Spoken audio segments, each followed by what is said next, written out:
Ashama kam jirtu kabajamtoota fi daawwattoota abduu himitu haras viidiyoo haaraatiin walitti deebineet jira. Viidiyoon keenya guyyaa irraa akkaataa namoota TikTok irratti jechoota garaagaraa jechuudhaan nu arrabsan akkasumas wantoota hin barbaachisne viidiyoo nuti poosti goon akkasumas yeroo nuti liivii irra jiru jechuudhaan bareessanii nu arrabsan itti block goonu isinitti agarsiisa. Kanaafuu namoonni channel kootiif haaraa taatan like, share, subscribe gochuudhaan maatii channel kootii akka taatan gamanumaan isin yaadachiisaa jechaadha. Jalqaba irratti namoota akkana kaniin akka nun arrabsine akkasumas jechoon isaan nun jedhan sun ummata biratti akka mul'anne gochuudhaaf jalqaba irratti gara aappii TikTok keessanii dhaqxu.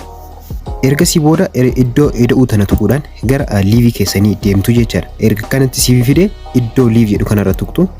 Ergasii booda bifa kanaan isinii fidaa jechaadha.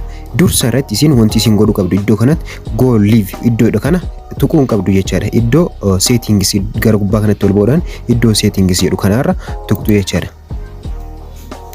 Ergasii booda iddoo comment settings iddoo jedhu kanarra tuqxu. Gara gadii kanatti buudhaan iddoo comment settings jedhu kanarratti okay jettu jechaadha. Taansanii gara optionii kanaatti isin fidaa isin gara gadii kanatti buudhaan iddoo block keywords jedhu kanarra tuqxu jechaadha.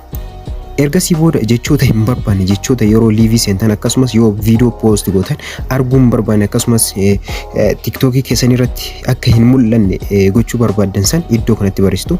Fakkeenyaaf ani jaalala jedhee barreessu. Jaalalli jecha arrabsoodhaa miti garuu itti fayyadamee isinitti agarsiisuudhaaf jaalala. Erga fi kanaan barreessitanii iddoo qastii kanarra tuquudhaan okay jettu jechaadha. Ammas jechoota biraa dabaluu barbaaddan iddoo kanatti jechaadha. Maal gootu jecha dabaluu barbaaddan san barreessitu jechaadha. Fakkeenyaaf anam tokkummaa jedhee barreessu. Tokkummaa erga kanaan barreessanii ammas iddoo qastii kanarra tuquudhaan send gootu jechaadha. Bifa kanaan jechoota hin barbaachifne TikTok keessan irratti barreessanii jechoota namni akka TikTok keessan irratti fayyadamee isin arrabsine fayyadamuu barbaaddan iddoo kanatti barreessitu jechaadha. Ergasii booda of duuba deebitu. Erga of duuba deebitanii booda go live iddoo jedhu kanarra tuqxu jechaadha. Iddoo go live jedhu kanarra tuqxu.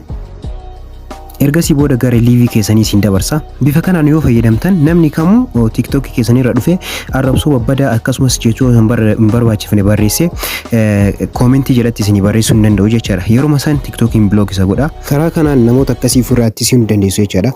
Viidiyoon keenya guyyaa har'aa kana fakkaata. Viidiyoo kana irraa akka barattan abdiin qaba. Viidiyoo kana like, share, subscribe gochuudhaan namoota biraatii fi hiriyootan keessan bira akka taasisa. Viidiyoo biraatiin hamma walitti deeminutti turtii gaarii isin haa ta'u nagayaatti.